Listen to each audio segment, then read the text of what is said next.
you know how the Instagram algorithm can't get your explore page right? It like thinks you're hyper fixated on one piece of content and only gives you that. I think I have the most extreme example of this because there is this photo of this cat called Bingus. It's like one of those hairless cats. It's like got very pink skin and it's like super zoomed in. I saw a pit bull like that. Every couple of days, my explore page, the entirety of it is just that photo. Like you can click one of them and you can scroll and it's just the same photo over and over and over again from the same account. So I've now curated my For You page, or not For You page, but my explore page on Instagram into 3 general categories. Mm-hmm. Or if you count the comic book stuff, but that's kind of always been prevalent. Gay people interviewing people on the street. Don't know why. Then the second is this POV of a guy who owns a hot dog food truck. Okay. So it's just like him making people's orders, and it's very cool. Just making hot dog, just putting a fucking hot dog in a bun and handing it off. Yeah, because he has, okay, if I remember the setup correctly, on the left, top left, he has hot onions. Then he has sweet onions below that. Then he has chili, cheese, and then he has like a big container of chili because that's like the one that he's like actively scooping out of because the other ones are just keeping it warm. Mm-hmm. Then he has the sausage, then he has the actual hot dogs, and then over to the right he has his refrigerated stuff, which is like relish, raw onion, jalapenos, sauerkraut, all that crap. And it's just him like in his food truck, and people come up and be like, "Oh, can I get a chili cheese dog with onion?" Sure. And he's just like making them, just talking to them, and that's like, it's like 5-minute videos. Have you seen that guy? I think he's in the UK, and I think he makes like potatoes, like baked potatoes or something. Oh, but it's like the same sort of like setup where it's a food truck and people come up and they're like, yeah, let me get a baked potato with like beans and something else British on it, like a piece of raw fish. Ew. And yeah, and he like makes these like fuck ass potatoes and then he gives them to people. I like a loaded baked potato, but maybe like baked beans, but not British beans, not the weird like, red ones that they have that are like still pinto but somehow red. Yeah, it's like that type of bean. No, so there's that. And then the third or fourth, I guess, is there's this guy who can tell how many times you jack off a week based off of a picture of your hands. A picture of my hands. You know, when I was in elementary school, or was it middle school? It was probably middle school. Someone told me the whole like thing where like, oh, if you beat off, your hands get hairy. Yeah. And then I'd like look down at my hands and they're like, oh, you beat off. And I was like, yeah. Oh, well. I'm fucking 13. What do you want from me? Did you say elementary school or did you say middle school? I thought it was in elementary school, but it was probably in middle school. Okay, I was going to say elementary school, 13 years old. Oh, super senior over here. Yeah. No, I was not 13 in elementary. On my TikTok, I promise. On my TikTok For You page, I have another food content guy, and it's Sonic. It's just a guy who works at like a Sonic. Oh, I thought you meant the hedgehog. No. Okay. Just a guy who works like a Sonic, and he's like, make this ice cream with me. Interesting. I like watching him. I had one of those M&M McFlurries yesterday. The worst decision of my life. I haven't had a McFlurry from McDonald's. Yeah. But the one with the M&Ms instead of the Oreos. Just always get the Oreo one. The Sonic has a new one, and this is not related to my For You page. I just saw this somewhere else. Sonic has a new one. It's called like the Trick or Treat, Blast, Freeze, whatever they call their things. Or do they put fucking razor blades in it? I thought they put just every candy in it. So it's like M&Ms, Reese's, Heath bars, Butterfingers, all this shit. And I was like, Almond Joy. Mounds. Almond Joy is good. I like coconut. I'm sorry. I don't like Mounds though. You gotta have some texture in there with What's another disgusting ass candy? Don't you dare say York peppermint patties. I don't mind a peppermint patty.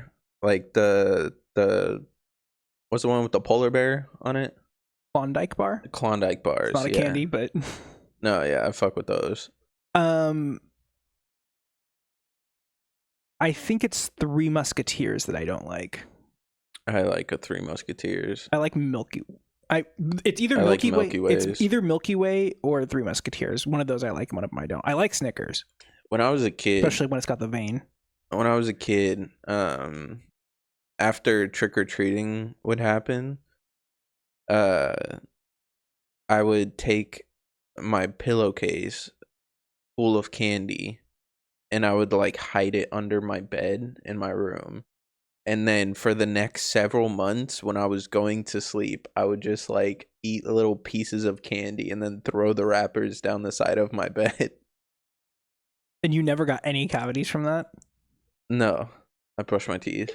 Like, right, you eat your candy and then brush your teeth? No, I brush my teeth and then eat my candy. That's bad. God, there is a candy. Oh, Paydays. Paydays, I love Paydays. No, it's just caramel and peanut butter. Eat toffee. Eat some toffee. Well, you can't go to a fucking Chevron and get, let me get a toffee. Yeah, you can't. Well, not a Chevron, but what are those? Oh God, what are the gas stations called when you're driving down to LA? The ones that have the wedges, the potato wedges. Potato wedges? Yeah, you know they have like the truck stops. You can go like take a shower in them and everything like that. Is it the same as the one that's like over here? It's not a 49er, no, because that one's called a 49er, but it's like a brand, and it's like red and yellow. Red and yellow. Yeah. Either way, those gas stations you can, because I got toffee one time. I like Paydays. Are you a kid? They're very salty. Like after a while, I'm like, I need some water. Well, that's peanuts, yeah. Are you a candy corn fan? Oh, I fucking love candy corn. Ugh, get out. It's so good. Get out. Just the thought of it gives me a headache. Candy corn is my favorite. No. Oh, it's actually making me kind of gag. I'm not gonna lie. Pussy. You know what I hate? I hate when you would go to like a house and they would give you like pretzels. Like there was people who would give out like fruit stuff or like healthy stuff, like fuck all you. Fruit juice. No, don't like all fruit juice, like fruit snacks. That's I guess kind of fine, but like don't give me a pretzel. Don't give me a granola bar. The only time when I was having, actually, I kind of fucked with the granola bar people because they would give out like the Nature Valley like crumbly ones. You know what I'm talking about? I hate those ones. Like the oats and honey. Those are hella good. The only time I was okay with fruit snacks was when they gave me like the Scooby-Doo ones.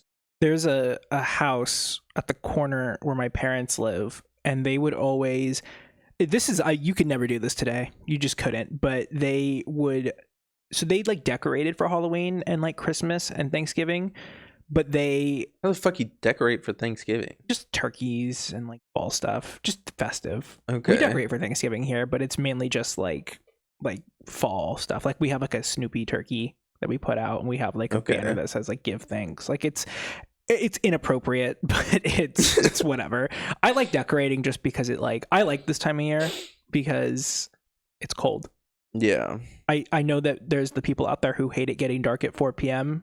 but I love it. I feel so safe in the dark.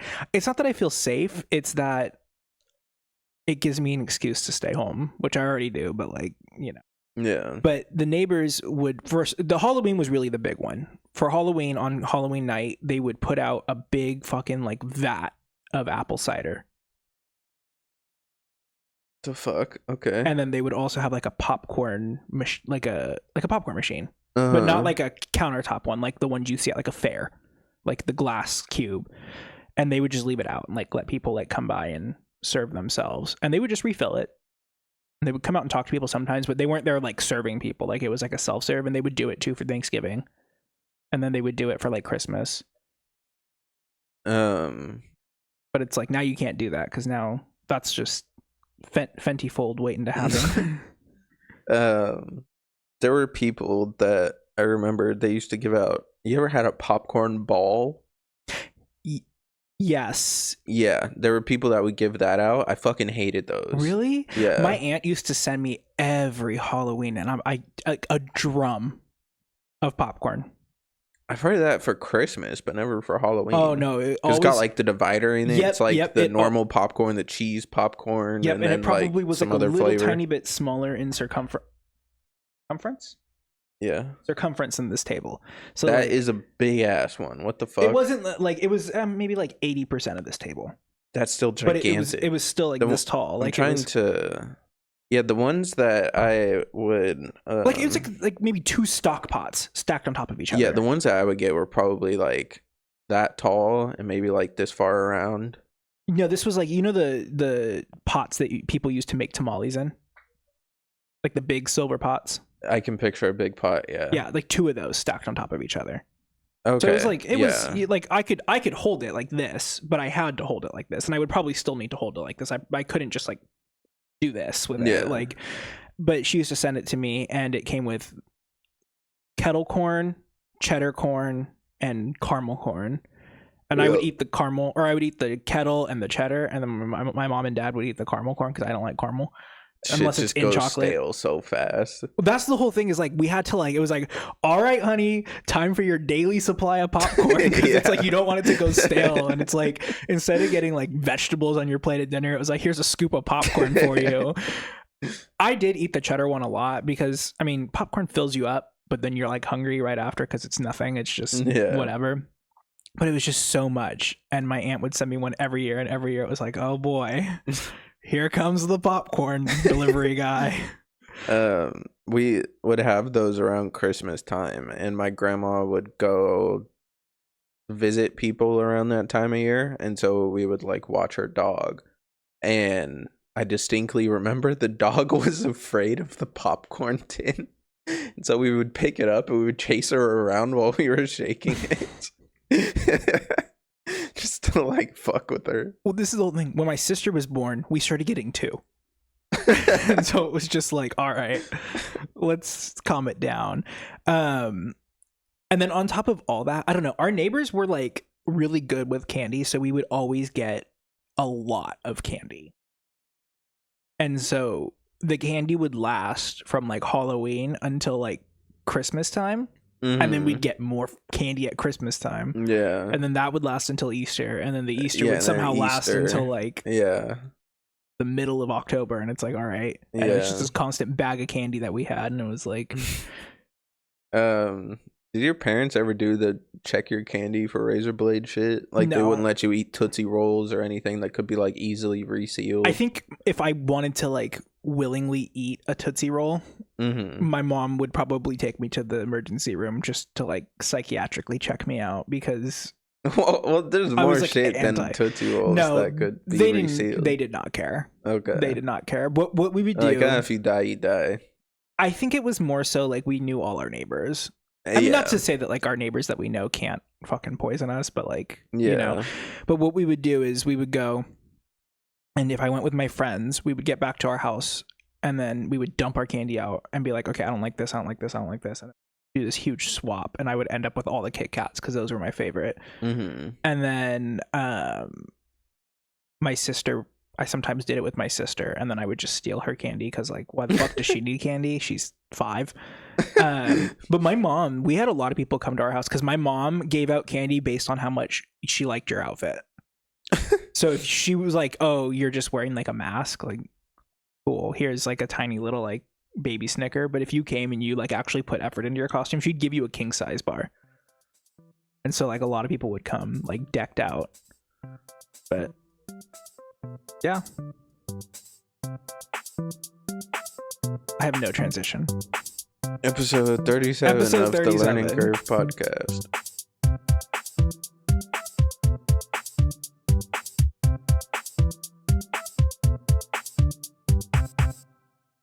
I mean, I guess it's timely that we're talking about Halloween. Yeah. Because it's the start of the Halloween series. I got my horror shirt on. I'm wearing pants with bones on them. I was going to tell you to wear something either cozy or festive today. Yeah. Because I'm kind of both. Jeans, famously cozy. Well, I mean, this shirt. Sleeping in jeans, you psychopath. I probably have. Oh, I have too. It's like one of the most comfortable things. Not like overnight, but like that like coming back drunk from a night out, or like coming home tired. Yeah. And just like, you just lay on your floor and take a nap. Yeah. Yeah. Yeah. I fuck with floor naps. let's introduce ourselves. We didn't do that last week. We haven't done that in forever. Rats. No, we did it the week before. Oh. I'm Bodhi, aka Shrinky Dink, aka not a journalist. I'm Cameron, aka the Sacramento Groper. The Sacramento Groper. Jesus, you're a villain. No, I'm a consensual groper. That's not groping, though. Yeah, it is. Groping is inherently. Hey, bro, that bulge is looking prominent. You mind if I grope? I thought groping was inherently like non-consensual. I don't know. I'm not gonna look it up. Okay. We're just gonna go with it. I came up with that name because the Black Phone 2 is coming out. God, the first one was so fucking awful. Oh, I love Ethan Hawke. I'm sorry. It was so you put boring. Ethan Hawke in a horror movie and I'm here for it. But the Black Phone 2 is coming out, and it got erased from my mind that his official name as a horror villain is The Grabber. It's like, all right. The Grabber. Okay. I mean, what, you want his fucking government? Like Michael Myers and Jason Voorhees are so much better. Okay. Today is the first episode of our Halloween series. Yep, and we will be breaking down the American tax system. It's famously a scary thing. Maybe we will, because I don't understand taxes, and maybe that'll help me, because I just send my taxes into people and it gets done, and then I pay $100 and it's done. Yeah, I just don't do your taxes. Here. Oh God, you heard it here first, folks. Someone call the IRS. No, we're gonna start our series by I gotta ask you a question. Do you believe in ghosts? Are you a ghost believer? What is your I mean, at this point, I feel like I would have seen one. So I don't think they're real, but if they show up, I know how to deal with them. But you believe in them? No, I don't. Okay. But if one shows up, I know how to handle it. How are you going to handle it? Need something pure, like salt or iron, and to make it go away if it's attacking you. Then you have to find its body, and then you have to salt and burn its bones, and that'll get rid of the ghost. Sometimes, though, the ghosts can attach themselves to other objects that were like prominent in their deaths, and so you have to find those objects and then salt and burn those too. That would make a good movie. They should make a movie called The Conjuring. Pretty much the first season of Supernatural. Okay. I don't believe in ghosts as well. In fact, I make fun of my mom when she gets like superstitious about ghosts, because she's like convinced. That she's convinced that she has ghost stories. We should have your mom on here for this episode. We should not. Give her a call right now. There is nothing that I had to call her for the episode that we're doing, our true crime episode, because I needed her insight on something. It's another hint. The fuck, doesn't your mom work at like a bingo hall? Is this a bingo true crime? We'll have to see. We'll have to see in 2 weeks. There is nothing I can imagine not wanting more than calling my mom for an episode. But she is convinced that ghosts exist. And when my grandpa died, my sister and I because my grandpa used to eat a lot of bananas. So my sister and I carved into a banana. Like, you know how if you put your finger in it, it like kind of gets brown in that shape? Yeah. We carved I know what you did into a banana and left it on the counter. And my mom like started crying and like... How shortly after he died? Like 2 days. Oh my God.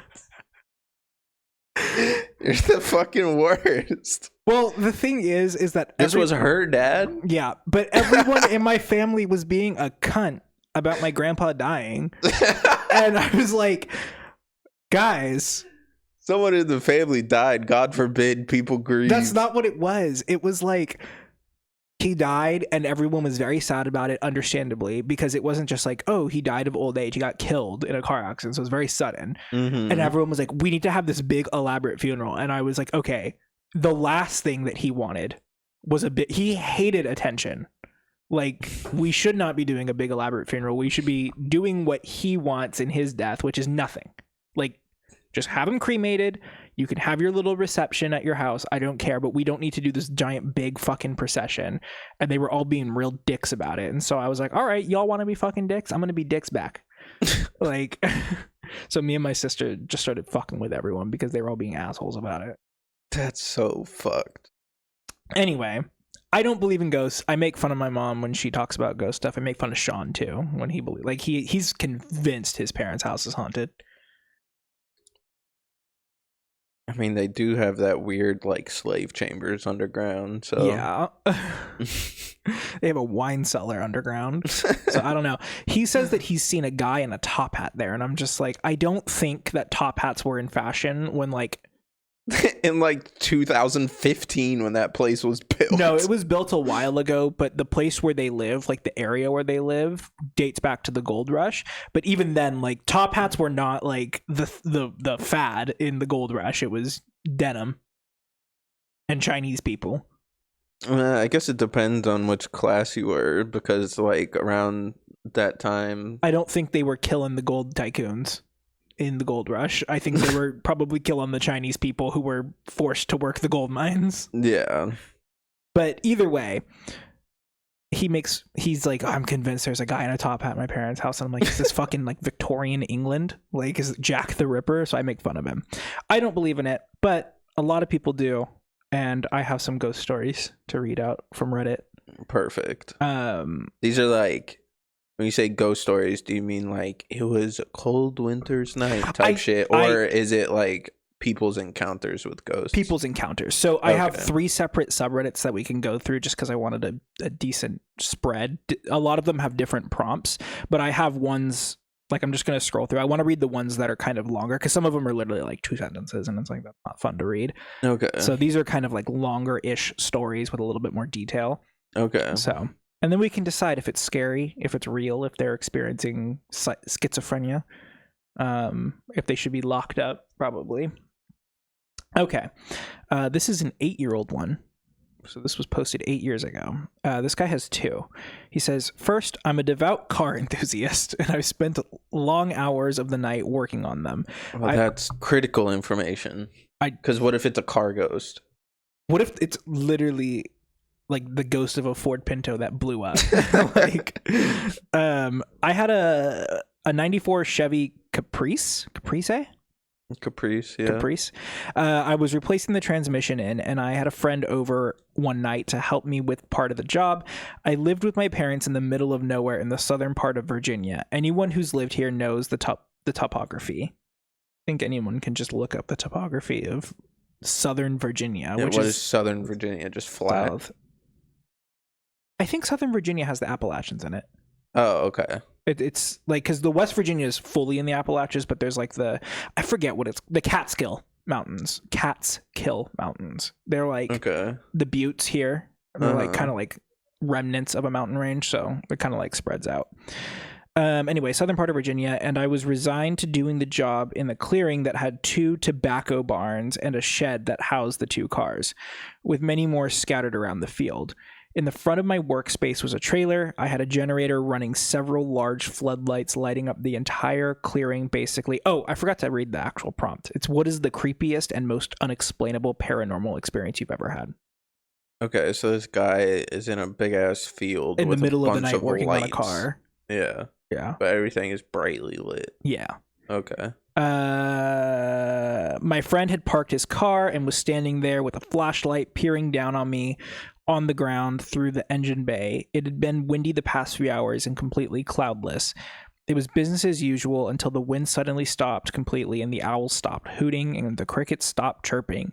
At the same moment, the generator stopped dead and all the lights went out. My friend suddenly darted the flashlight up towards the trailer and the woods at the edge of the clearing. He shouted, quote, "Who's there?" And I quickly crawled out from under the car. I asked him what he had seen and he didn't answer. He was just white as a ghost. He said, shaking, quote, "I just saw someone about 6.5 feet tall look at me and run over to the trailer. I thought I had been seeing things and turned my thoughts to the generator. I thought it ran out of gas, and no, it was almost full. I tried to start it to no avail, and there was a groan and a noise in the trees rustling behind us. We went out to his car and tried to cut it on to an angle Oh, cut it onto the angle, the head. God damn. Cut it on to angle the headlights towards the sound. He tried to crank his car, and it was completely dead. We got out and heard whooshing sounds towards the other side of the field and hopped back to the generator. He muttered something, and I went back to try to fire up the generator. As soon as he finished saying whatever it was, he said, I pulled the generator cord, and it fired up instantly. All our lights came back on, and I started my car and cut the lights to illuminate the field. He got in his, and it immediately cranked up. We looked around to the clearing for a few minutes, and then got a sense of dread, almost like something was coming for us. I cut my car off, cut the generator off, packed my tools in the back seat of my car, and ran to his, and told him to get the hell out of there. I've worked in that field for years. I've worked in that field for years since, and it's never happened, and that has never happened again. I couldn't make that up if I tried, and it was the most afraid that I've ever been. He swears to this day that he saw something watching us. Yeah, so it's not a ghost. EMP. It's Mothman. Mothman's in West Virginia. And Mothman is like in a lot of places. Have you ever seen the Monster Quest episode of Mothman? No. Have you ever seen Monster Quest? No. Oh my god. Such a fucking great show. Because it's literally like a show about like, guys, we're going to hunt down the cryptids, and they never find the cryptids. Wonder why.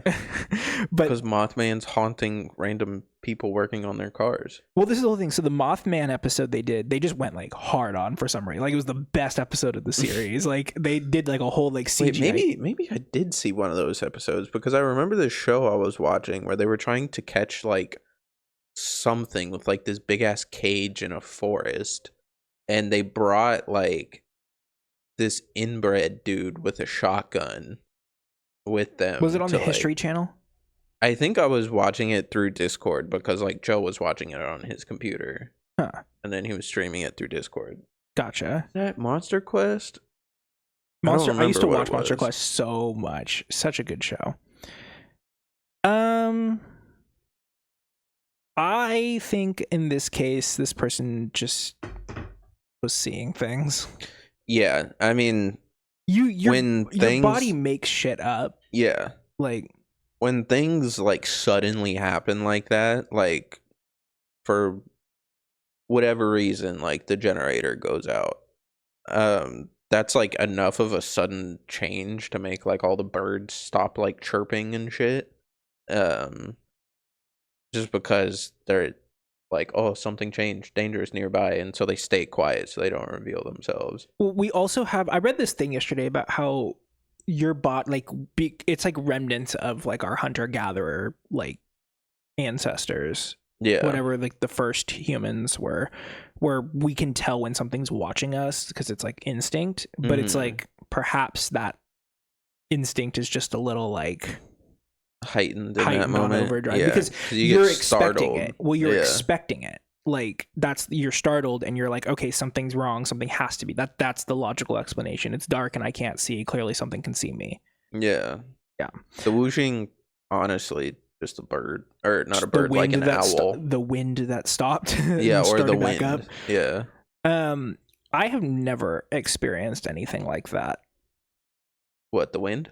No, just like everything. Like I've experienced a blackout, but like I don't think I've ever like, this is the only thing I guess this is what conservatives must feel like.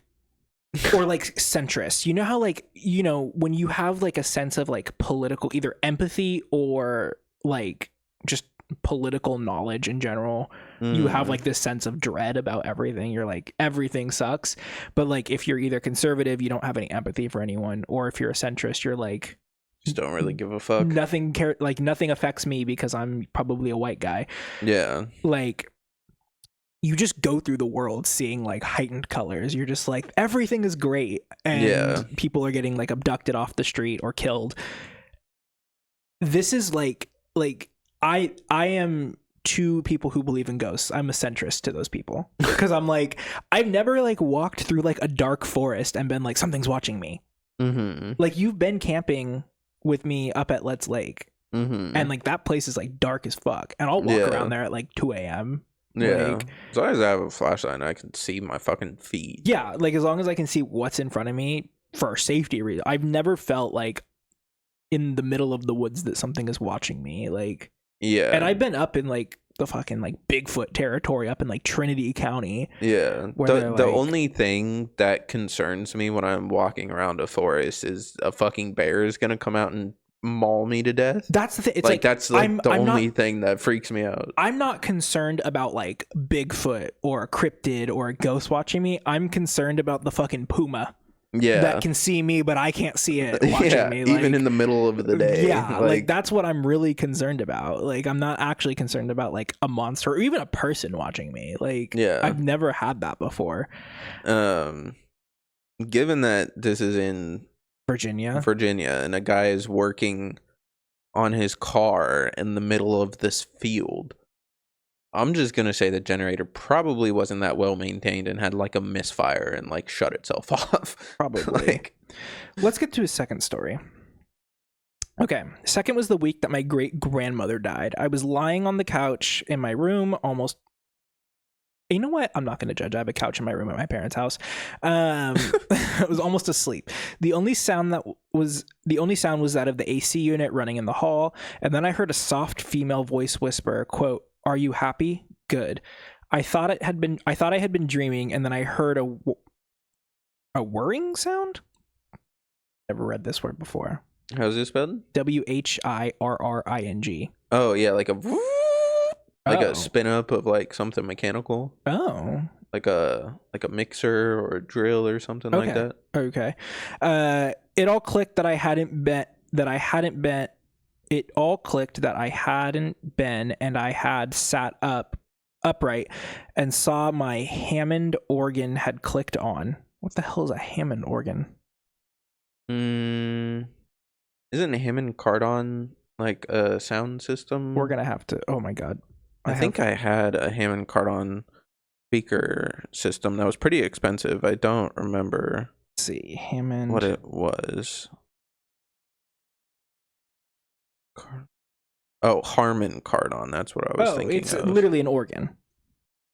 Like it's an actual, like a church organ. Okay. Had clicked on with nothing but the small orange light besides its switch illuminating my room. I ran over and hit the light switch and quickly turned the organ off. I started into the hallway, and my dad was sleeping in my brother's room that night. My brother had a new mattress and was gone for the weekend, but he couldn't resist. Okay. A little too much detail there. All right. He was in the doorway half asleep and looked at me and asked me if I had heard anything. I said, "Yeah, what did you hear?" And he said something about being happy. And at that moment, my mother started screaming bloody murder. We ran to her room, and my dad shook her awake and asked what had happened. She had said that we were moving something heavy, and she was on one end of the furniture, and she tripped and asked us to stop, and we had kept pushing her against the wall and crushing her with it, and that she had felt the weight on top of her. At this exact moment, I shit you not, the radio in the master bathroom cut on wide open to our local country station. Dad went in there and cut the radio off, and we all... This motherfucker needs to stop using the word cut to turn things on and off. The Southern Virginia and all this. And he cut, and we all stayed up until about 5 a.m. trying to wonder what the hell just happened. The living room clocks, we later observed, had all stopped at 11:15 p.m. It's never happened since, and I've never heard the voice again. I went back to my room as the sun was coming up, unplugged the organ, left my lamp on, and settled in for a fitful sleep that night. I tried for years telling myself that I had just imagined everything that happened, but it literally scared me and my dad out of bed. You know what? I changed my mind. This guy is haunted. Sounds like Folie à Deux to me. Huh? Folie à Deux? That Joker movie? Well, Folie à Deux is a psychiatric condition. It literally just means like shared delusion. Oh. So it's essentially like when like mass hysteria, but not that mass. Yeah, exactly. Have you ever heard of the Trumps. TROMP. No. It's this family out of Australia. Maybe we'll do it for an episode because it's actually a really interesting story. Basically, they live on like a farm. I forget what they farm, but they live on like a farm in Australia. And one day, ostrich. Their dad is just like, "We gotta go," and everyone's like, "Huh?" and they basically like go on like this road trip and just like flee their house because someone's coming to get them, and they just like disappear for like a week, and eventually like I think it's like the sister or the brother end up like escaping because like they're like, okay, this is enough, like what the hell, and they're gone. I think it's like a month or something like that, and they finally get everyone back, and they're like, yeah, there's no indication that anyone was after you, like what are you fucking talking about? And so it's chalked up to a case of folie à deux, which is basically like when everyone's at like a heightened stress level and someone has a mental break, everyone is now susceptible to like a mental break. It's like the concept of like women's periods syncing up, but like brains. So is this the guy where he was like living in the forest? No. This was like on like a road trip in Australia. I think okay. If I remember correctly, they drove from like the southeastern part of Australia to like the northern part and then back. Okay. So I don't know. I don't remember I haven't read into it in a long time, but it's very interesting. Like when this happens, it's like basically like everyone is like at a heightened like sense of like anxiety or like stress level, and it can cause everyone to snap. And then the first person to snap basically leads the charge, and everyone kind of is like, oh yeah, I do see that fucking man over in the corner. Like, and they just like all just start agreeing with it. Yeah, no, I think this writer of this story should, one, get a bunch of salt, line your doors, line your windows, line your fence, any openings into the house, and then 2, take a shit ton of Benadryl and a shot of Fireball, and go to sleep. If you take a shit ton of Benadryl, you might go into sleep paralysis. I know. I wanted to see that, man. I take one Benadryl and I start kind of hallucinating. Like, I don't know what they put in that. That's what they should be. That's what Donald Trump should be regulating. We should do a Benadryl episode. Where we just take like a bunch of just Benadryl, take Benadryl, fight it for an hour and a half. Yeah. We'll do that after the BBC episode, the Buzzball. What was it? Buzzball? Beatbox and Cutwater. Yeah. Yeah. We'll do that. We'll do it together. Yeah, I'm down to do that for an episode, but I need somebody to come and pick me up from my apartment and bring me here. Who wants to see us pass out, black out, just progressively talk as we get more drunk? I'm not slamming that shit, though. I slam that shit, I will throw up on your carpet. When I went to... I'll like take a couple big gulps and then I'll sip it through the rest of the episode. So the night before I texted you and Joe about making out with the 2 cousins. I was at an Equinox party and I had a tall boy Smirnoff. Okay. But it was like they have like extra strong ones now. Okay. So I think it was like 11 or 12%. Essentially it's a hard white, or like it's like a, what is it? The dark blue White Claw Surge. Okay. It's like a Surge, but it's like a Smirnoff. Yeah. So I had a tall boy of those, so I was like pretty drunk off of that because I don't drink that often. And then I was like, oh, let me have this jungle juice at this party. It's always the fucking jungle juice. That's what I drank in Chico that made me just start seeing only colors. I wasn't like seeing only colors, but I will say that like I planted my ass at the Pong table and said I cannot move. So I will be playing Pong all night. And then they had to fight me to get out. And then I went to In-N-Out and scarfed down some animal style fries. Wait, you went to In-N-Out and then scarfed down animal style fries? Yes. Don't those have like ground beef on them? No. Oh. It's fries, cheese, sauce, and grilled onions. Oh. I thought they had meat on them. You're thinking of a Flying Dutchman. Flying Dutchman is when they make the burger and then chop it up and put it on the fries. Oh. Yeah. I didn't know that was a thing. Yeah. Okay, next one. This is the same prompt. The creepiest, most unexplainable paranormal experience you've ever had. This guy starts out his story with, everything I'm about to say is 100% true. I believe him already. Thank you for that. Parentheses, Nick Thomas 222.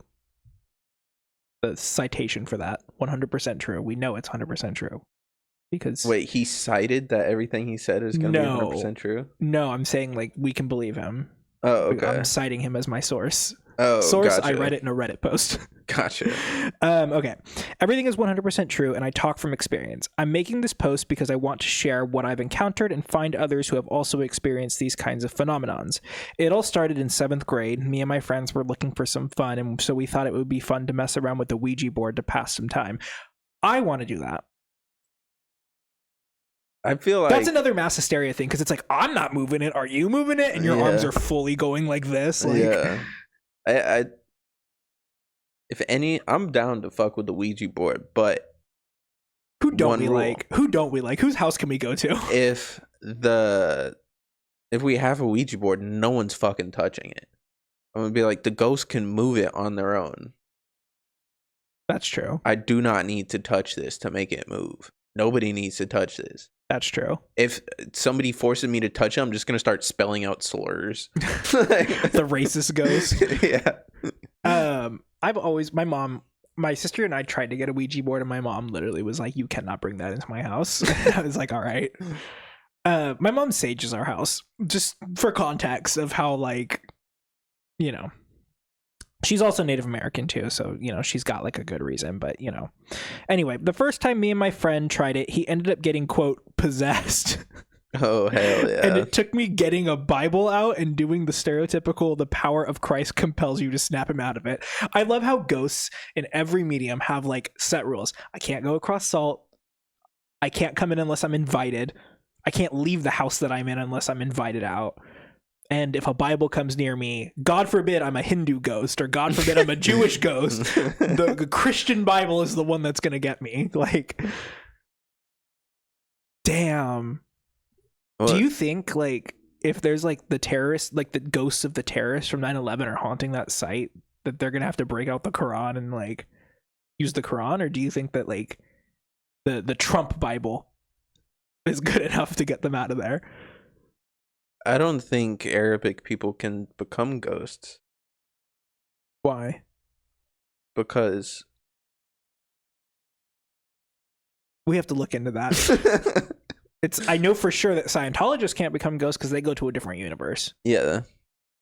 Okay. Mormons can't become ghosts because they go to the planet. Yeah, their fucking orgy planet. Yeah. I like how Mormons are like, you could be a freak, but only when you die. Yeah. In real life, you got to be very like boring. Yeah, you got to wear underwear. Got to wear long underwear. I had a pair of those when I was a kid. Not the Mormon ones, but like the like thermal underwear that you can wear underpants and shit. It was so fucking weird. I wore it like once and I was like, this feels like wearing pants without any underwear. I don't like it. I used to wear them when I would go to like the snow, but that's about it. Okay. So at this point, he's compelled the person with the Bible. I didn't believe him that he was really possessed until it happened to me 3 years later. But before I get into that, I'd like to share a bit more. Please do. A little bit after the incident, something happened to me I will never be able to explain. I was getting ready for school at 7 a.m. and all my family was at work or in high school at the time. I was on the toilet in the bathroom and had the door open, which was a sliding door. Oh, okay. This is Josh apparently writing this. I was about to say, it's like the one at Josh's house. It's the only person I've ever met with a sliding bathroom door that goes all the way into the wall. As I sat there, I suddenly got a really strange chilling effect. I was looking at the door open, which was fully in the wall. I saw the hinge come up as the door pulled out and locked from the inside and slammed shut. I was so terrified, I grabbed my backpack, put on my clothes, and ran out with no shower. Or wiping, apparently. I know, this motherfucker was shitting naked? What do you mean, grab your backpack, put on your clothes?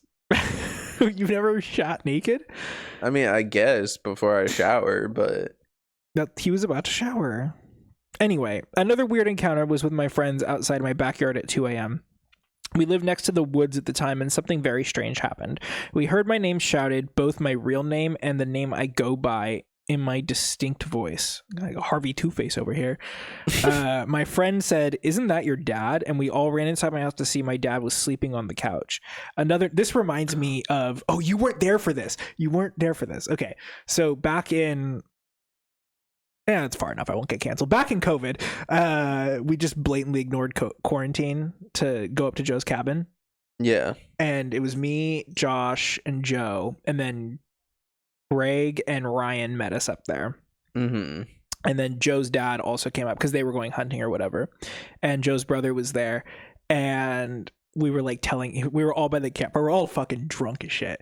And we're telling him ghost stories. And Josh sneaks off, and we were telling him about the axe murderer. Mm-hmm. And so and we were like, if you hear like the axe chopping in the middle of the night, he's coming to get you. So Josh is off in the background, just hacking wood with the axe. And his brother gets so scared, he runs in and gets his dad, and his dad comes out with an AR. And we were like, stop! He was fully ready to just open it up into the woods. And we were like, you're gonna kill Josh. What are we gonna do without our best Apache pilot? It was so fucking hilarious, but we were like, this could have gotten like he was ready. He was so ready, like you could tell. Also not great that Joe lives by a bunch of like growers. Like, yeah, we could have accidentally started like a turf war. Joe's dad ends up becoming a kingpin. Okay, I know exactly what's happening here, by the way. The shivering when he's shitting, good poop. It just tickles your prostate. Sometimes when you really got a shit, or it's like a good shit, you just get a little cold and like you shake a little bit. That happens to me often. The second one, I think his dad's a ventriloquist. I also think maybe his dad just like opened up the window and like scared them and was faking being asleep on the couch. Like, I don't know. Yeah. Super easy. Anyway, another night I went to get a drink of water and something whispered, Elephas, I think is how you pronounce it. It's like Eli, Phas, so I'm gonna say it's Elephas, in my ear. I shrugged it off and thought that was weird. I continued to get water when I heard it again, but a little faster. Elephas Levi. I looked up the name, and it was a French occultist who practiced witchcraft and magic for the devil. Okay, what? Again, why are we bringing European politics? Fact check. Elephas. Eliphas, Levi, like the jeans. It's a French author. Occultist. No, he was a poet. He had a career with the Catholic Church. Guess if you're in the Catholic Church, you're kind of an occultist by association. Yeah. Oh, wait, he abandoned the priesthood in his mid-20s and became a ceremonial magician. But this is my whole thing, is why are ghosts coming to like random kids in the middle of like suburbia USA and like shouting "Viva la Revolucion" in the ears of these kids? Like, well, everyone wants a McMansion, even the fucking ghosts. Anyway, he was a French occultist who practiced witchcraft and magic for the devil. I was so terrified but intrigued at what was happening to me. I began to do the Ouija board more often with friends. Okay, so this is where the Ouija board comes back in. Very strange things would happen. Board talking in Latin. Could you imagine? The board talking in Latin? You're like, it who like are you? And they're out. Like, Scientology. It like fucking spells out a word, but you're just like... A2 Brute. Yeah, you're just like, I don't know. Like, this doesn't make sense to me. Or the ghost like writes different characters on the Ouija board because the shit's in English, not Latin. Exactly. Okay. So after the Latin, my foot grabbed from behind while my friends were a few feet away from me.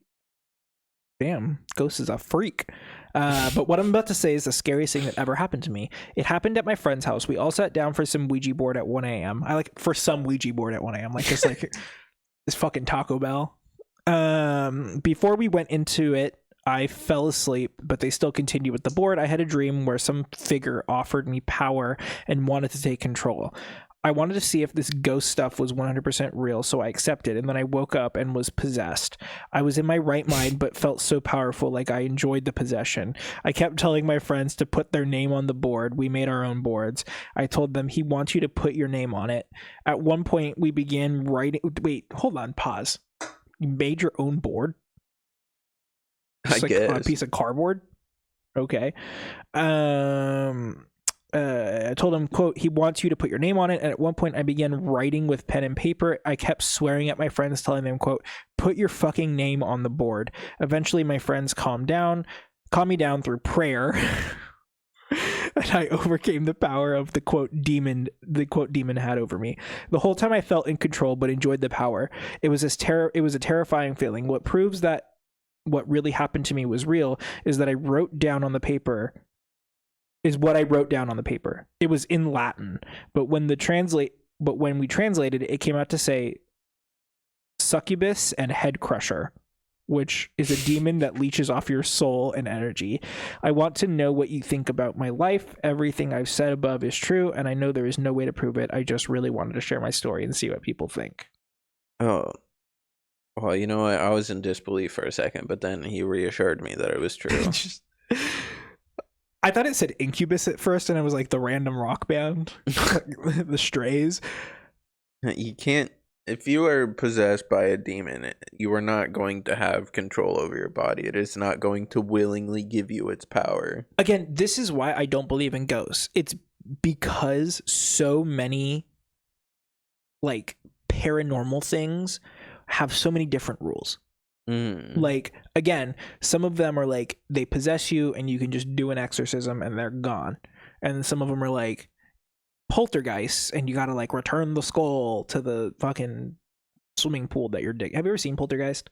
No. That's the literal like plot, is they're building a swimming pool. They have to put a skull in a swimming pool? They're like, oh, we're gonna build this swimming pool in our backyard, and then they find out there's a Native American burial ground in their backyard. It's always a Native American burial ground. Well, that's where it comes from. That's where the trope comes from. And so they take out the skull, and then the poltergeist comes and they're like, we gotta put the skull back, and then they put the skull back and everything just goes back to normal. And it's like, you still have a giant fucking house on top of this like Native American burial ground. Yeah. But again, I don't believe in ghosts because like every time it's like a different strategy of how to get rid of it and manage it. And so it's just like, well, yeah, you got to sort through the bullshit and find the real ones. Okay. All right, let's do another one. Okay. This one is from 9 years ago. So we're going deeper back into time. Same prompt. We're going to switch to a different prompt in a second, but this is a pretty decent one. This person is clearly European because I see the word flatmate in it. So this will be interesting. It'll be like the Jilly Wonky Man or something like that. It's some guy in like a suit who like is too polite to you. Okay. Excuse my spelling mistakes as I'm writing this on my phone. The story is about my house in my second year of university.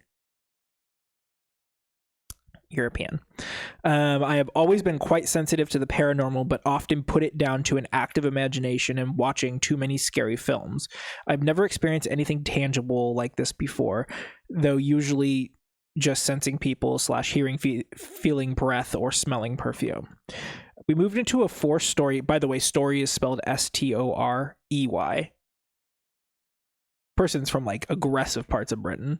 I was about to say, I don't think that's even right in British.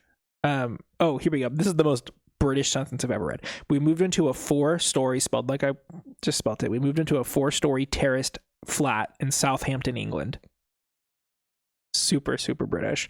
My bedroom and the kitchen on the ground floor, living room, bedroom, bathroom on the first, 2 bedrooms on the second, and 2 more on the third.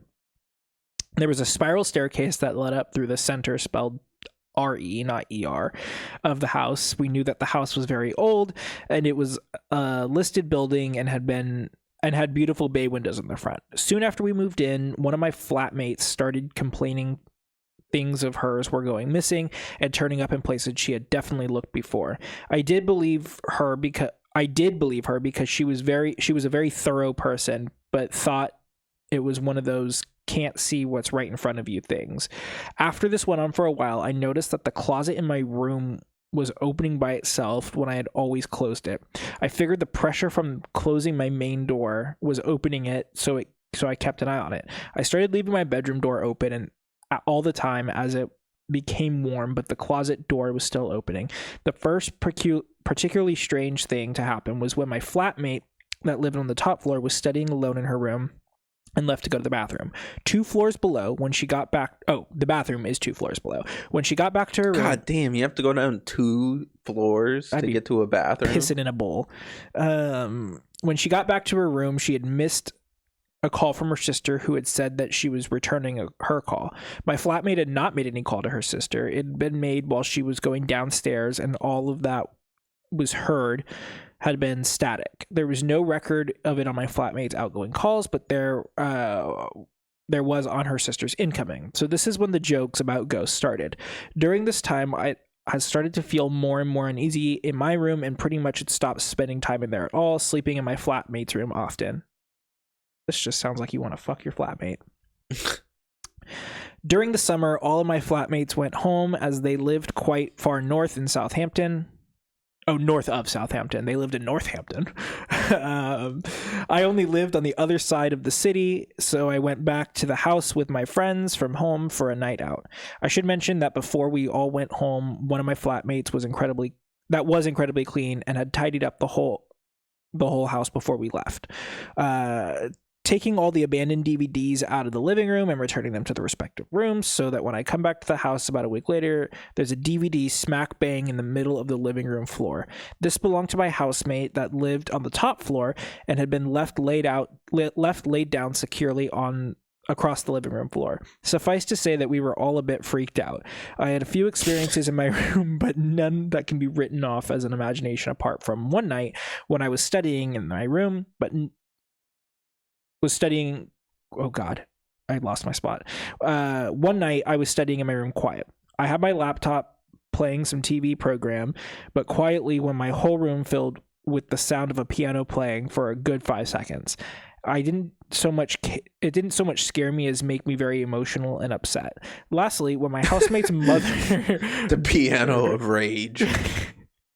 When my housemate's mother dropped her back off at the house and at the end of summer, they stood in the kitchen, which was at the end of the long corridor which led from the front door. My friend's mom started walking to close the front door as she had seen it was wide open and as people were walking past. But when she turned to fully close it, it was already closed. My friend's mom was very spiritual and said that she thought the house had something to do with the Navy. I brushed it off as it's a coastal city. Hold on. My friend's mom is very spiritual and says the house has something to do with the Navy. How the fuck does that? Oh my god, this is like remnants of that San Francisco bacteria experiment we talked about that one time. I brushed it off as it's a coastal city, so most people would guess that. When I looked, why does the mom being spiritual have anything to do with that? When I looked into the property documents, there was no history about our house, but the house immediately next door was a naval office. Ooh, you're being haunted by the fucking paperwork. Hold on, I'm gonna look up where Southampton is because it's probably south of Northampton if I had to guess, dude. Oh my god. Well, I want to know where, because if it's I hate the British. Oh, this DVD is haunting us. No, sir. No, someone just forgot to put it away. Yeah. We're being haunted by a DVD. My spiritual friend's mom says the Navy is doing it. Okay, hold on. Southampton, England. Dude, the fucking sentence, they went back to where they lived, north of Southampton. Okay, so it's like, okay. So it is kind of like right across from France. So what if it's like a Dunkirk thing? There's a city right next to it called Chichester. Chichester? Yeah. Bournemouth. Lymington. Dude, there's like there's a map of like the worst like road trip you could take in British, and you go through like all of these cities. Like one is called Balls, one is called Dick, one is called like Pussy, and like yeah. Those aren't the actual names, but it's just a bunch of cities like that. What do you think? Is the Navy I think if you live in a coastal guy? City and your doors open, you probably just have the wind. And the DVD. I mean, all their windows are going to be open because this is the whole thing. England and they don't have AC. I fucking adore the British and the Europeans because it's like in the USA, right? And here in America, it's like, holy shit, I'm being haunted by these fucking feral people out in the woods of Virginia. They're literally sexually assaulting me while I sleep. I have ghost whispering revolutionaries in my ear. I'm literally being possessed by Native American like people. Yeah. And then in England, they're like, this ghost left a disc out. This ghost politely shut my door. He played me ode to what's that fucking song? Ode to Lily. I don't fucking know. God, it's like the most like mainstream fucking piano song by, I don't even know his name, but it's just, you know, by Beethoven. It's just like this ghost is being too polite. And then in the U.S., it's like you know that SpongeBob meme I had in the PowerPoint yesterday, last week. That's the fucking like USA experience with ghosts. And then in England, it's just like, I sat down to have tea. God, that story fucked me up. Okay. The whole north of Southampton, and my friend's mom is spiritual, says the Navy has something to do with it. Like... Okay, we have to move on because I just found a local one. Okay. It's not super loco. Hey Bella, where you been, loca? No, it's not super local, but you're probably gonna have a stroke when I tell you where it's from. Okay. So this is a new subreddit. This is r/ghost. People of Reddit, what is the scariest paranormal experiences you've ever had in your life? This was written 1 year ago. I'll share some strange experiences I've had associated with using a Ouija board. The first story took place in November 2014. At this time, I was living in a very small town in Northern California in Mendocino County. And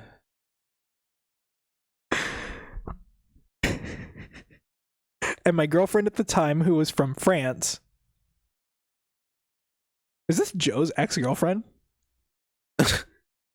No, it was her sister. Her sister. Yeah. Was staying with me for a couple months at the house I was renting along with her dog, Jewel, who she brought over with her. It was a Sunday afternoon and we were using a Ouija board in the living room. I love the concept of like substituting brunch with a Ouija board session.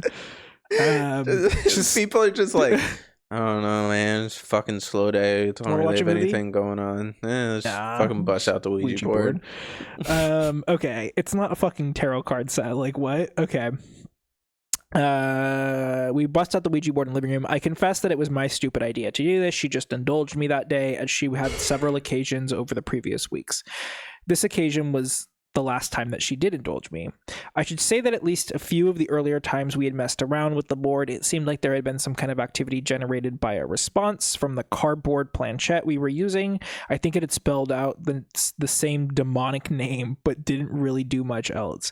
Well, on this day, I remember that the planchette appeared to respond very quickly and strongly with its movements. I can't recall whether it spelled out the demon name again, or it was just racing around the board aimlessly with our fingers placed on it. But I remember that Jewel began barking as though he was the dog's Jewel. I thought Jewel was the partner. The random transition halfway through, like, okay. The Ouija board made me trans. Ouija board turned me into a trans dog. Jewel began barking as though he was provoked and agitated. The whole session didn't last more than a few minutes. My girlfriend was bothered by the apparent disturbance, and then something in the atmosphere caused the dog to get riled up, and we decided it was time to call it quits for good. Not long after, she took the dog on a walk while I stayed inside the house. There was only one key for the house between us, and she had left it with me there. While I left the door to the back deck unlocked and the front door was locked, there were only two doors for accessing the house. I wouldn't want to be woken up by my girlfriend banging on the door, yet that was what ended up happening. After dozing off for maybe 20 minutes, I was woken up to her banging on the front door because somehow the other door had been locked. I didn't know how to explain it, but I thought it was all a bit creepy and figured that at least for the time being, it was best to stop playing with the Ouija board. Okay, I want to pause there because I think at this point you just forgot that you locked the door. I was about to say, this door right behind me, I lock it all the time when I come in, and Sean's like on a walk with Avik, and he's like, "Why did you lock the door?" I'm like, "I didn't even realize I did." Like, yeah, you have no idea how many times when like Haley and I have been taking out the trash or something, or going to get the mail or some shit like that, and she makes it back before me, she just locks the door and then just keeps going about her business, and then I'm like trying to get her to fucking unlock it because I didn't bring my keys. I'm just going to throw out trash. Why would I bring my keys with me? Okay. Like, that shit just happens all the time. I do want to say the whole Mendocino County girlfriend from France thing. Little creepy. A little creepy. That's the creepiest part of this story. We gotta send this to Joe when it gets rendered. All in all, hold on. Fast forward a few years. By the beginning of 2018, my interest in the occult / paranormal stuff had deepened, and I once began using the homemade board. And once I again began using the homemade board and pretty much immediately saw more compelling results than I had ever gotten from the previous times.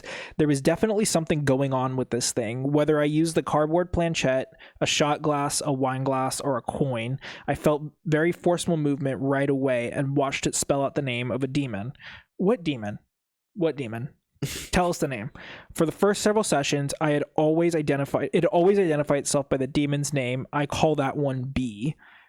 Only the beginning of this foray did I really witness much meaningful interaction with whatever entity it was that was responding to me. It identified by my name, told me it was from hell, and spelled out the word demon multiple times. It's like when conservatives vandalize their own shit and put like blacks rule like to like cause like upheaval. Did you see the whole like the shooting at the ice place? Yeah, anti-ice. Yeah, the fucking writing on the bullets. Their evidence manufacturing is getting progressively worse because they cooked with "Hey, fascist catch." Yeah, they cooked. That was a good job, FBI. If you're listening, great job. I know that was not on those bullets, but great job. Anti-ice, they used the intern. Yeah, the students got back into class. Yeah. Okay. Spelled demon multiple times. Even though it was creepy, of course, it was also stimulating for me and fed into the dark curiosity that wanted to keep pushing the envelope further. When demons become your autism stim. This is exactly who I think it is, by the way. Just based off the way they're writing and shit. All in all, I probably engaged in at least several dozen of these sessions over the next 2.5 years or so, with my activity more concentrated into certain periods of time than others, spaced out by irregular intervals. God, we got fucking Edgar Allan Poe in the chat. I think that pretty much every time, without exception and without delay, I experienced some kind of presence, and would say an invariably demonic one, that showed up by moving the planchette, almost always identifying itself, and whenever it did, it was always a demon's name. And though it probably spelled out a total of 4 or 5 different demons' names in all the time I used throughout the period, it basically alternated between 2 of them, B and Z. And for the main stretch of time of that time frame, I think pretty much for the most part stuck with only one of them, Z, Zendaya. I don't know demons' names, so I don't know what demons start with Z. Beyond identifying itself, it wouldn't give me much else other than dragging itself around the board, frequently spinning around in the figure 8 formations, bad sign. I didn't know that.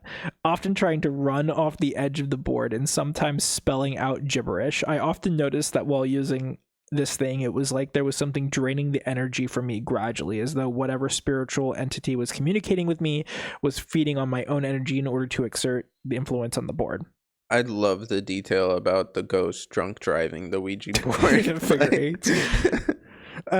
Like some amateur paranormal investigator, I videoed a lot of the sessions on my phone, and right afterwards I would often film around the house and outside just on the remote possibility that I might capture something visual or audio of interest. Out of all the footage I got, something I filmed really late one night around 4 a.m., sometime around June of 2018 to this day. I still don't know how to explain exactly how I got there. I just want to point out that June of 2018 is when Joe broke up with his ex-girlfriend. So this is a lot. What is this person's username? What is it? I can beep it out. I don't even know how to pronounce this.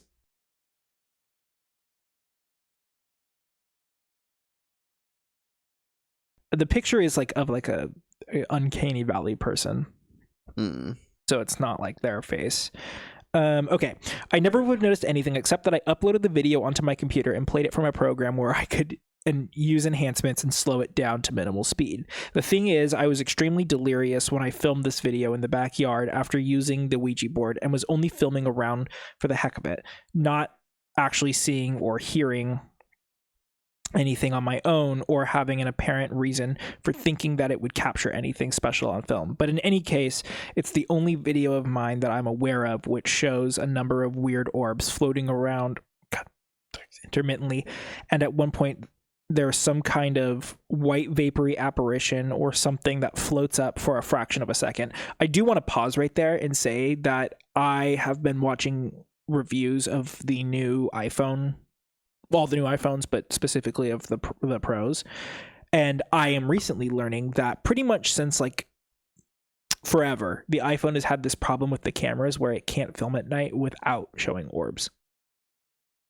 Okay. So you're experiencing a tech glitch. It's got ghost orbs. That's a sign of a mimic. You ever play Phasmophobia? No. Like a game where you go into this haunted location and you like look for clues of the ghost and try to identify the ghost before the ghost kills you, and you got like a bunch of equipment that you have to buy and bring in and set up.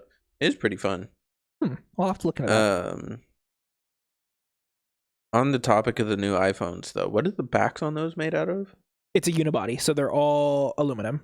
You can't shatter that fucking awful material to make phones out of. They did aluminum before. Aluminum is so soft. There's so many people that are reporting the bodies are damaged upon receiving them. Oh, wow. Either way, it's not glass, so you can't shatter it. Yeah, that's a plus, but why the fuck aluminum? Because the titanium models were overheating because titanium is super, like, thermal. And they put a new cooling vapor chamber in it to, like, disperse the heating and preserve the battery. And the aluminum disperses the heat a lot better. Yeah, but you can also just take it and fucking turn it into a ball. I've never had a problem. But anyway, back to this. Where were we? It's just something unusual, and I really don't have a natural explanation for it. I know these images aren't glitches or insects or dust or whatever. They probably are. And there is nothing else like this found in any other videos that I made. There was no clear ascertainable reason why anything on this video should have shown up. Nothing that would explain any visual anomalies like what I caught on film. I believe that the very last time I ever used the board was in July of 2020. I wasn't seeing any new or interesting results from the board. The last number of sessions consisted nothing more than the planchette sliding around in circles, trying to get off the board, not responding to anything I asked. There was certainly something there, but it wasn't interested in telling me anything. There were a few strange little incidents that took place around this time. It seems like off and on in recent weeks I had just heard certain sounds around the house, which at the time puzzled me. On the morning of July 4th, I was sitting on the couch in the living room while my dad and the dogs were in the backyard, and the only thing else in the house besides me was the cat. Suddenly, I heard a pretty loud noise from the kitchen, like maybe a pot falling over or a lid falling off a pot. I remember running in there startled and couldn't figure out where the noise came from. Later on that evening, while my dad and I were sitting in the living room watching TV, we heard a thud from something upstairs, like something just suddenly fell down. Once again, I couldn't determine what caused it, and I think it's safe to say that none of the fireworks that were going off from miles away could have done that. In my final effort to play paranormal investigator, I decided on the number of occasions that summer to set up my phone in the garage late at night and just let it record in there while I went back inside, curious on whether it would pick up anything. I had no tangible reason to suspect there was anything going on in the garage, but figured it was an isolated enough time to limit the variables that could trigger sounds more than inside the house, where the noise / human animal movements could more easily interfere with the recording environment. The recording from the garage turned out to be somewhat intriguing and mysterious, and in the end scary. On a number of occasions, these recordings I heard random bang sounds, and then there was this one recording that was singularly strange. It was around 1 a.m. or so, and all of a sudden, there's what sounds like a door swinging open, not what the door into the garage sounds like, followed by this sharp wind / suction-like noise that I'd never heard of on any other recording. And then after that there were these weird soft sounds like unnatural footsteps swooshing by. Mind you, these sounds were captured several minutes before I came back into the garage to stop the recording. It's definitely the weirdest audio I've ever gotten on video. So yeah, it was around that point I decided my exploration of the darkness shouldn't go no deeper and that I needed to stop messing around with all this junk. I haven't touched one of those things ever since, and I don't ever intend to. I love the whole, oh, my recordings have random bings in it. Like, you're just not getting notifications. I'm popping up on your phone. And the whole, it sounded like a door opened and some footsteps. Like somebody just went out into the garage while you were recording. And I don't imagine you have the camera pointed at the fucking door. You probably pointed into like the main body of the garage, so you're not going to capture that. That being said, this is a ghost. You need to run and hide. They're coming for you. I just find it so intriguing that it's like, oh, there's a demon on my Ouija board, but I'm drawing the line at like some weird swooshing in the garage. Like the demon's like, I'm going to eat you alive. And then she's like, okay. And then she's like, dust. Kind of scary. Okay, I think we have time for one more. So let's go to our third subreddit, which is r/paranormal experience. There are 1, 2, 3, 4, 5, 6 here with all titles. So I'm going to give you the titles, and I want you to choose one for me to read. Okay. Yeah. A dog man tried to drag me out of my tent. It's going to be real hard to beat that. Okay. This is another European one because it's my mum. Okay. My mum's weird bus stop experience. Okay. Knocking on my door at night. A baby cries in a dead-end alley. My great-grandmother. And I think my dad's ghost tried to say something. Dog man. Yeah. This is a pretty short one, so let's see. Oh god, this is a Canadian. What did you get me into? Okay, this is from 4 years ago. A dog man tried to drag me out of my tent. I was camping at the Cadet de la Marine Royale du 2-19 Oh god, this is all fucking French. What's the name of this place? Anyway, he's camping in Quebec. Okay. In Canada. I don't remember where exactly for the city. It was 13 years ago when I was 11 or 12 years old. I went camping in a tent alone because there were too many people in the tent.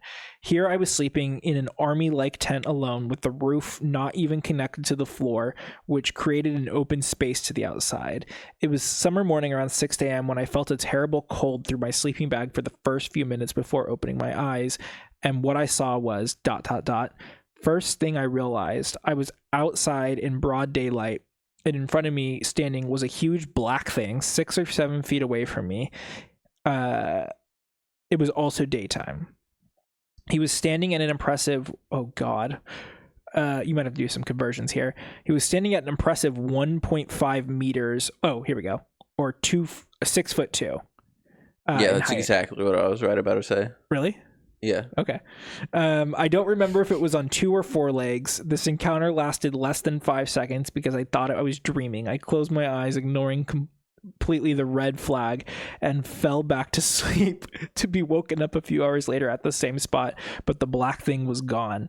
Now, to be sure I wasn't dreaming, I finally woke back up and I looked around to see that I've been dragged out of the tent a few feet away. I crawled back into the tent and fell back asleep again for the last time. I asked the person that was in the same tent that had acted as watcher because of my bad attitude asked me if I noticed I was gone. He replied that he pushed me to the side of the tent, but nothing else. After hearing this, I confirmed that this thing might exist for real, and I've been dragged out of my tent for some reason. I don't have any sleeping problems either. There's my first story. Up to you to believe me or not. Strangely, I didn't notice any kind of cut or slashes on my body. And then someone just responded, bullshit. That's...